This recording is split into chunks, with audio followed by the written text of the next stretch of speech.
आपकी बात सही है ना। देखे अभी वो रेडियां छोड़ के भाग गए हैं, बचत हो सकती है ऐसे। आप कहाँ होते हैं? तो रेडियां क्यों लगवाते हैं यहाँ पर? सर मैं नहीं लगवाता, मैं इनको मना करता रहता हूँ। नहीं जाते ही नहीं है, बदमाशी करते। या तो आप पैसे लेके लगवाते हैं, फिर यही हो सकता है इसीलिए लगते हैं। काफी देर से लगवा रहे हैं कि बात करते हैं गरीब लोग। देखें मेरी बात सुने, यहाँ आके कोई गाड़ी लगाए, आप गाड़ी नहीं लगाने देते। रेडी वाला यहाँ आके पक्का ठिया लगा लेता है, उसको नहीं हटाते आप।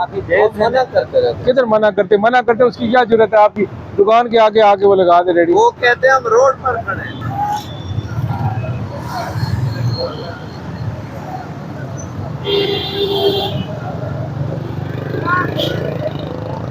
कौन है आप? अस्सलाम वालेकुम, कैसे हैं आप? ठीक है।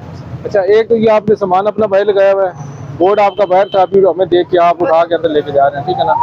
आइंदा आपने अपना सामान बाहर नहीं लगाना। ये देखिए आपने ये कड़ा भी बाहर रखा हुआ है, ठीक है ना। बारबेक्यू वाला सामान भी आपका बाहर है, इसको अंदर कर लें, अपनी डोमेन में करें, इसको बाहर नहीं करना। शटर से अंदर हो आपका सारा सामान, ठीक है ना। आपके किसी फेल से किसी दूसरे को प्रॉब्लम नहीं होनी चाहिए, ठीक है ना। इसको अंदर कर लें।